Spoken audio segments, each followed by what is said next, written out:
Good morning, everyone, and welcome. It is Full Press NFL Sunday. That's right, it's week 4, and it's October 1st. Welcome to the best month of the year, everyone. It really is. I don't really care. I mean, you may say I'm biased, but, you got Halloween, you got the Major League Baseball playoffs, hockey is starting.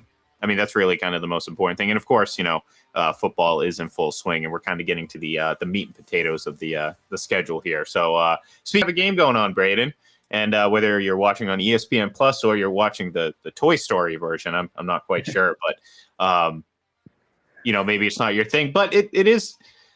I will have to, I guess, applaud the NFL for or the networks or whoever really came up with this concept, because this isn't the only thing that they do to try to bring in a younger fan base or just kind of appeal to the masses. And given today's technology, I mean, it's kind of cool. I mean, like I said, I'm not going to watch a whole game, of the Toy Story thing, but I checked it out a couple times, and quite frankly, there's a few games I'd rather watch Toy Story mode, including one involving the Bears later today. So, it's fascinating. But right now we're in the second quarter, and the Jags are up 10-0 on the Falcons.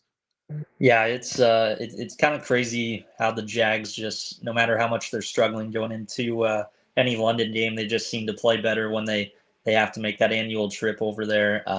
So it just seems Their to, home for stadium. whatever reason, compared to other teams, it just seems to get them going. So maybe they should play over there a little bit more often.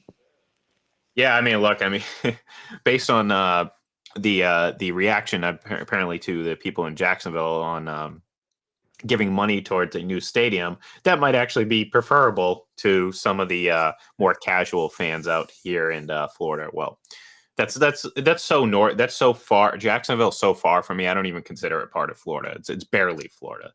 But anyway, so we got that one game going on. I heading into the week, and we'll give our picks for the rest of today later. But heading into the week, I did pick the Falcons, full disclosure. So naturally, they are down 10-0 right now. But I will say this: I am very happy that Calvin Ridley scored a touchdown, because I desperately need a win in my fantasy football league this week. So if you flash back to our week 1 show or post week 1 show, I was on cloud 9 because I was 1-0, and well, that's my only win of the season so far. So anyways, we did have a game Thursday, and before we get to today's action, we'll talk about that a little bit. Lions, Packers. Look, the Lions, even with Aaron Rodgers the last couple of years, have started to kind of, shift the momentum towards their franchise as opposed to the Packers. And Thursday kind of, if anything, it kind of further emphasized that this reign of the Packers is probably over for now, because the Lions seem to be ready to take that next step. I mean, last year they came out and they disappointed early and had to mad scramble to get back into some sort of relevancy by the end of the season. This year, they've impressed pretty well. And I mean, again, I understand that it's the Packers without Aaron Rodgers, but you're going into Lambeau after having already gone into Arrowhead, and you pick up another big win on the road. That's a big deal for the Lions. Yeah, and I think the biggest thing is, even with that early interception Jared Goff threw on the first drive, Detroit was able to hold him to a field goal. And I don't think the Lions, if you were a Lions fan, I don't think you were really feeling too much panic after that early interception. In the past, it probably would have been a lot different feeling. Jared Goff is this kind of the guy that he showing what he was at the end of his Rams tenure, basically. But I think with the way he's been able to kind of settle down in Detroit, I think it was a lot more of just give and take and wait to see him get going rather than panic right away with that early interception. To me, this is probably the top 3 offensive line in the league when they're healthy. Just so many easy running plays in this game. David Montgomery really got going. I think 3 touchdowns. So. Really offensively, it just seems like even if there is a few blips on the radar, that they're just able to kind of navigate their way through mistakes pretty easily. And I think that's something that's huge for this Detroit team, that they have a lot of weapons. We know offensive coordinator is a guy that's gotten some head coaching interviews. So I think this is a an offense that all around it could be a top 5 unit every week. And it's just good to kind of see Jared Goff kind of bask in this glory of kind of being this leader. After how it ended with the Rams, it's good to see him kind of playing free right now, and also the Lions defense they're getting going as well. I didn't really expect it to be that dominant of a win, but I think the Lions have shown that they're essentially must see TV every single week. So it's a very confident team, and a team that was really honest with their rebuild, and that's kind of led to some early fortune so far. Yeah, and look, I mean, let's face it. I mean, Jared Goff's a guy who came in and helped stabilize this franchise.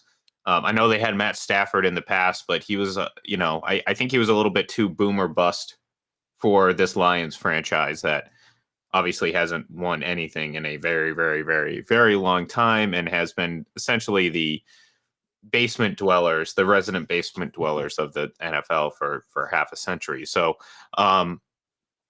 it's it's impressive from that regard because it's like, well, it's not that they've necessarily had bad quarterbacks. I mean, Matt Stafford, he's a guy who really kind of took advantage of the more open offenses and kind of excelled early on in his career. Obviously, injury concerns were a problem, but he was always, like I said, more Brett Favre without the high level eliteness. And that might sound like an insult, but I think it's the reality because, again, if he was more of a carbon copy of Brett Favre, say what you want about the guy off the field. The guy knew how to win football games on the field and knew how to make big plays. And much like Stafford, also knew how to make big mistakes. But like I said, the big plays also came with it. And you get that a little bit with Matt Stafford. But at the end of the day, this is a guy who has been really surrounded by offensive talent his entire career, if you think about it. Whether it was with the Rams, I mean, there may have been a few games or a few stretches where, okay, maybe it wasn't great, but Calvin Johnson, for the majority of his career, he goes over to the Rams. Those first couple of seasons, you have Odell Beckham Jr., you have Robert Woods and Cooper Kupp, and so on and so forth. I mean, this is a guy who I think, was good for the Lions and certainly was entertaining. But Jared Goff is a guy who's stabilized and brought some confidence in that position because yeah, is he going to make the sidearm? Well, actually, sometimes he does. Is he going to make the sidearm flashy throws? No, but again, I mean, that doesn't get you any extra points. So, he's going to go out there, he's going to deliver the football, and he's not going to turn the ball over. I know he's on a 3-game stretch and not turning the ball over, but prior to that, and we know how these things work because this happened to Tom Brady before too. Prior to that, he threw 398, 99 passes without an interception.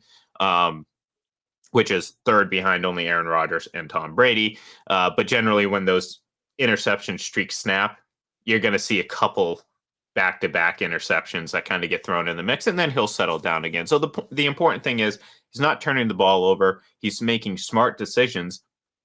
And beyond that, I mean, he's being more than just a quote unquote game manager or someone who doesn't just make mistakes. He's making plays, and I think that's the most important thing, along with coaching and the players around them and all that. I mean, there's so many things that go into changing a franchise, but the reality of it is the quarterback is and has always been the most important position and is always the most important step in changing the outcome of a bad franchise.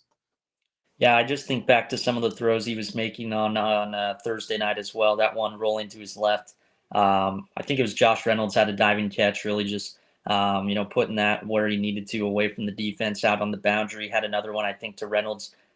Pretty good coverage by Green Bay defender, but nice one-handed catch, just really threading the needle. So I think that's the thing with Goff that's seemingly gotten better since he's joined Detroit. Is kind of his accuracy is just ball placements. It's really where his guys can get it. It'll be interesting to see what Jamison Williams looks like. We saw his suspension get reduced, so he'll return next week. I don't really think they were in desperate need of definitely needing another weapon, but this is a guy that has an opportunity to kind of get going after missing most of his rookie year with injury. So it'll be interesting to see what happens when he joins the fray as well. Yeah, and again, if you're the Lions, you're looking at this and saying, okay, well, the Vikings are 0-3. The Packers are 2-2 with losses to the Lions.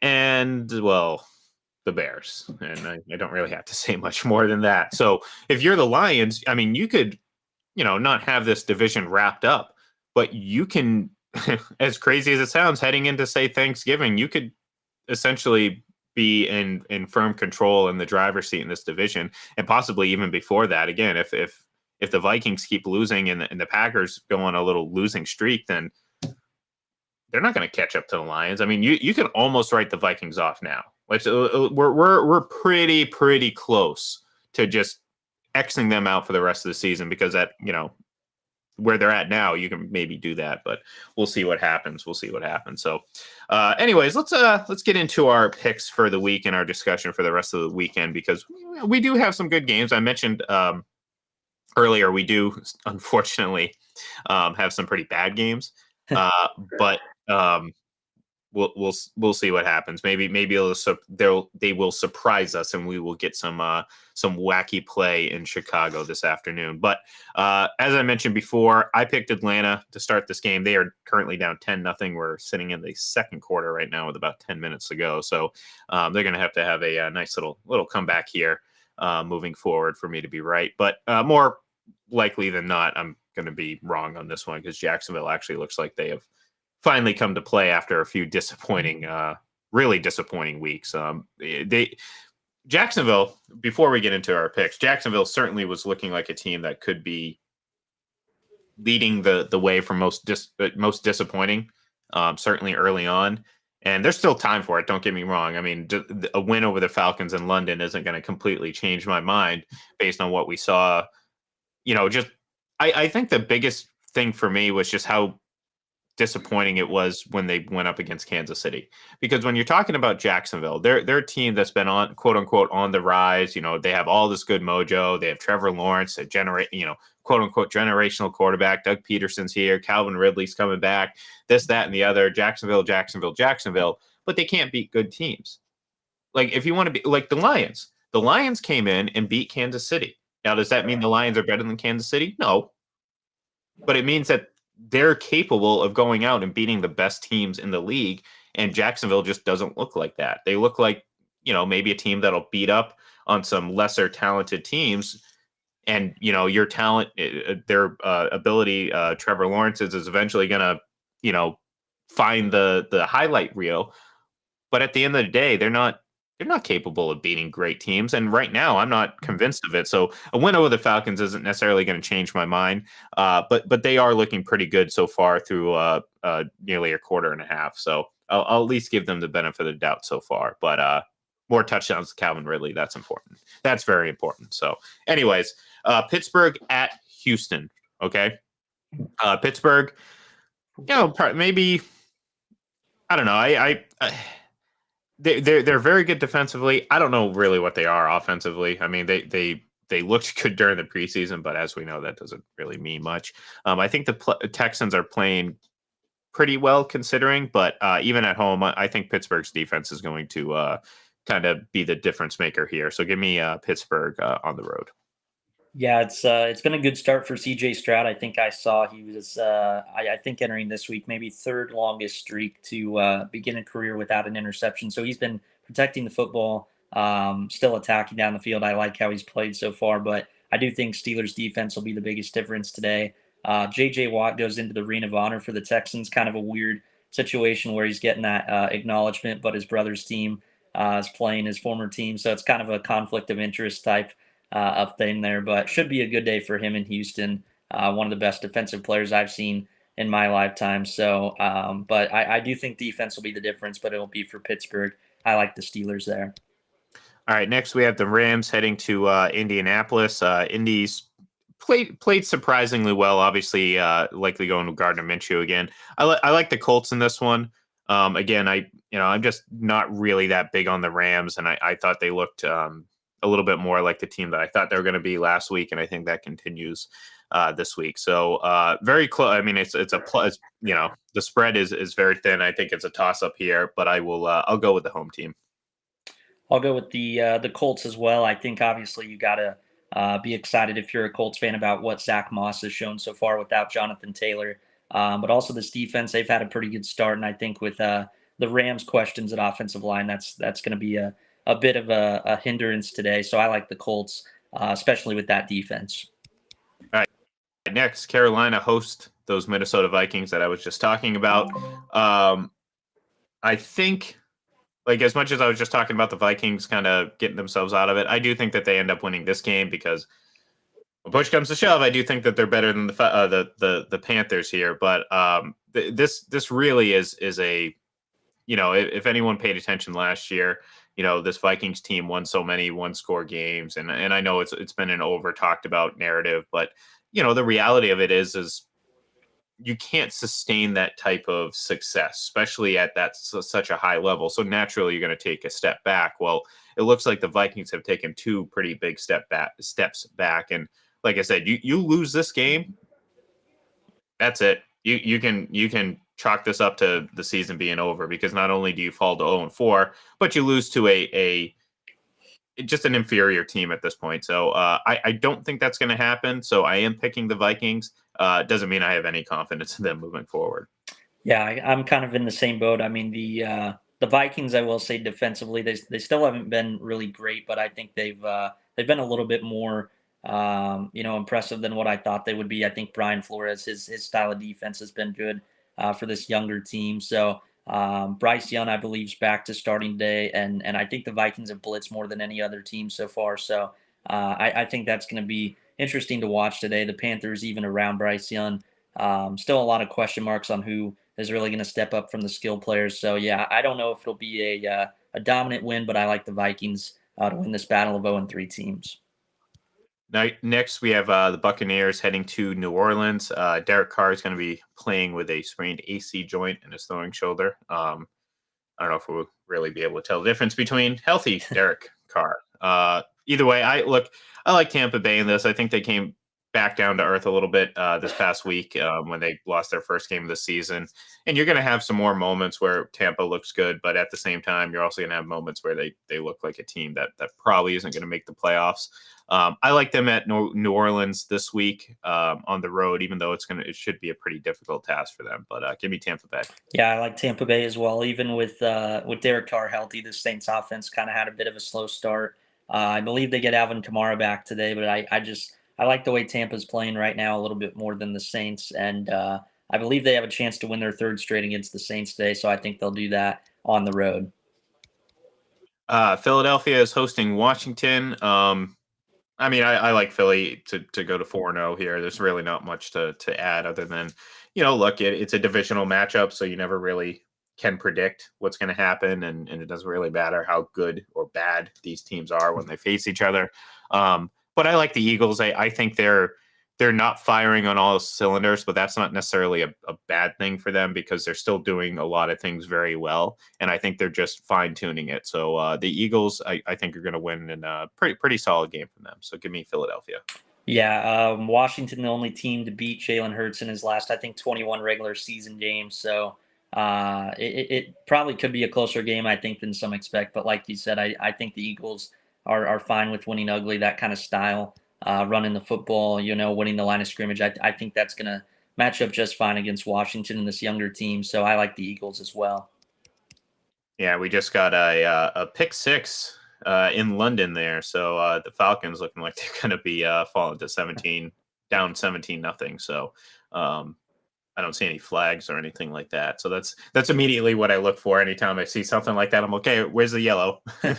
which is kind of that's one of the negatives you can talk about when it comes to the NFL. It's like, okay, every big play you're instantly looking for that yellow indicator on the screen to make sure that there wasn't a flag. So especially like I said last week, Chiefs fans, get used to it. It's going to happen. Every big passing play, you're just going to have to hold your breath because eventually, you're going to start noticing all the Donovan Smith flags on big plays. It's nature. It's how things go. So, anyways, back to our picks.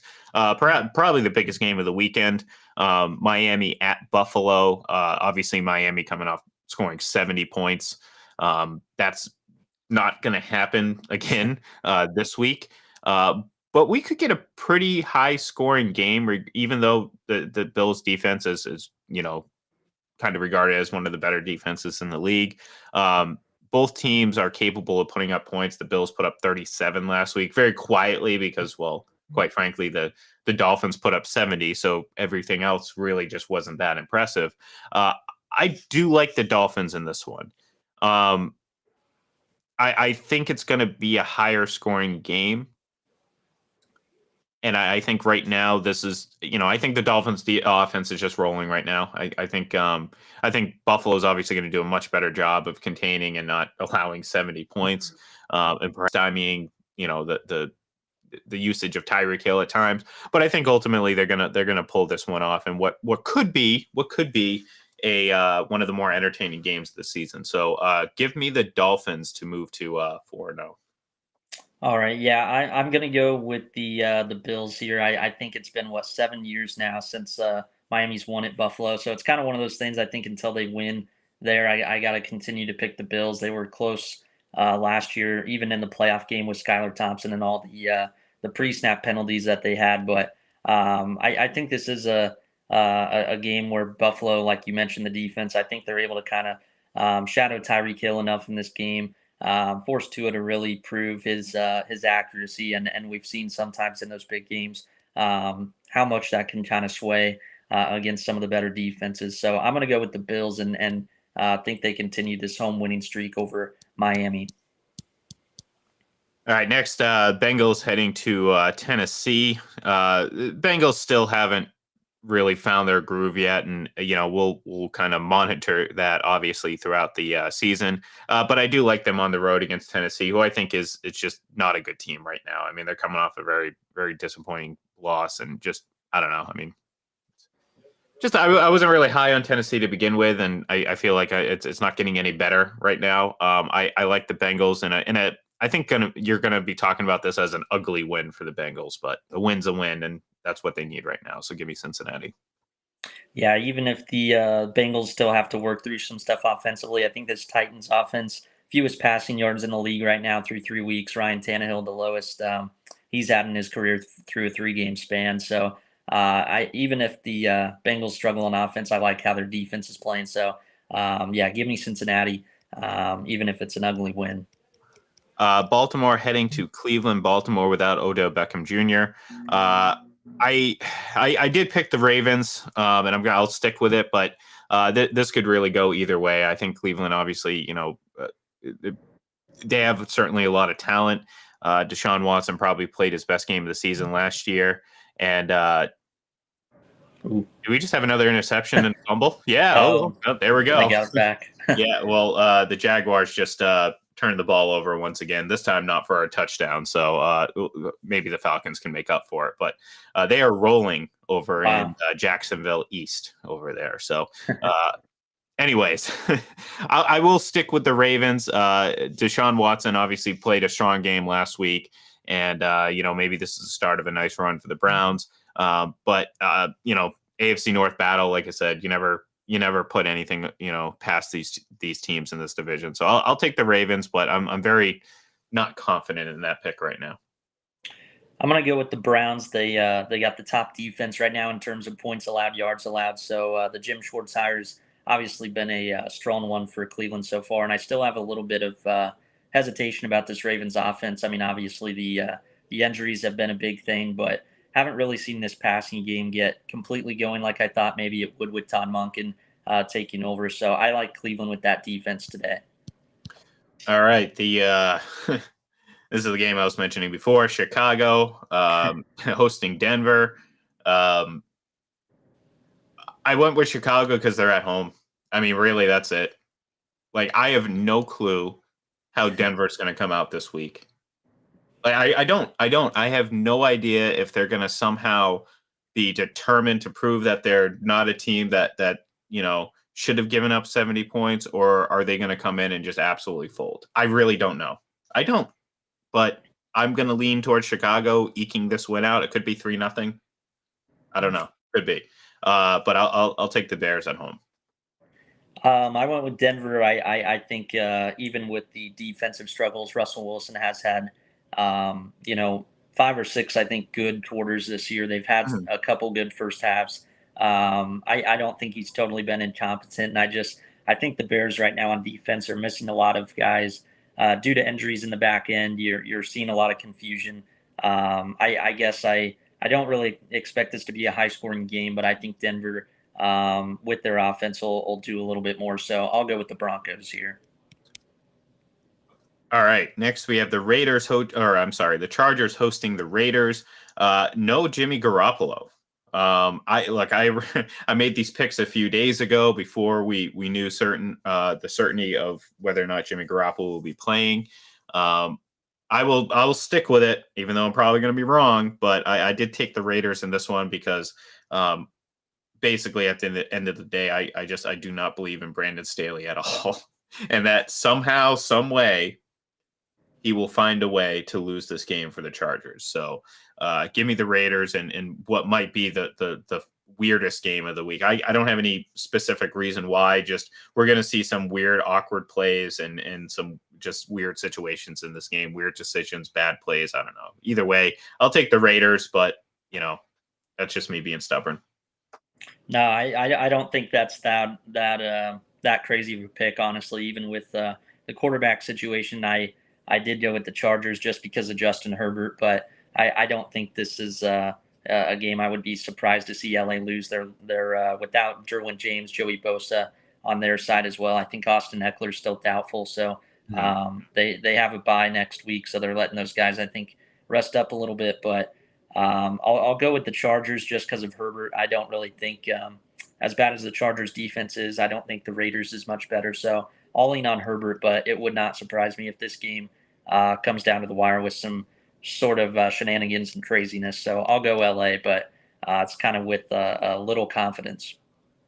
Next, we have the Patriots heading to Dallas, and the last time these two teams met, it was a very entertaining game.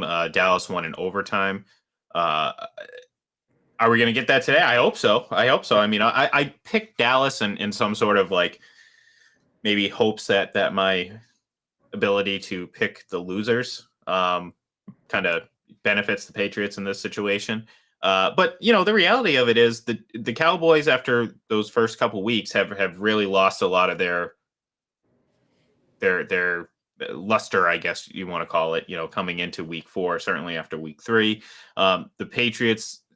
You know, I think it's too early to say if they're just a team that's just going to completely always come up just a little bit short. You know, we've seen these teams all the time. They don't necessarily take the next step, but you know, Patriots fans, myself included, are still hoping that they're capable of taking and making that next step. And we've seen a lot of good signs throughout the first few weeks. They're coming off their first win of the season. I did pick Dallas, but I think this is going to be a pretty close game. And really, I would not be totally shocked if the Patriots won this one. But I will take Dallas at home.